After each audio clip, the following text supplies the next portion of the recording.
Clearly they're not. 3 conditions put up, they only meet 1. Yeah. But they've burnt some portion of $1 trillion in the last year. That's really big money to support their currency.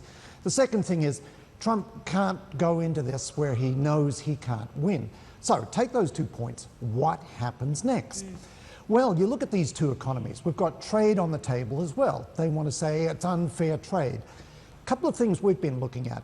These 2 economies are actually more complementary than they are competitive.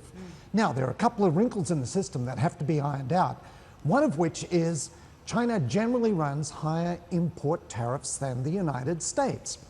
Also, China really hasn't lived up to its commitments under the WTO to open up its economy and services.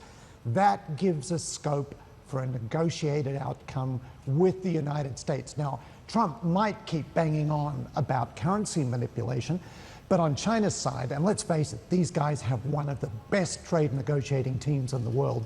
They'll be lining up now to figure out the scope for the deal, and what it's likely to be is we will cut some tariffs in a bilateral trade deal with the United States, get rid of this currency manipulation guff. It was never really in it. And we might give you better access and services, which would be fantastic for US services firms, particularly insurance companies and others, healthcare firms that have really wanted to get into the market.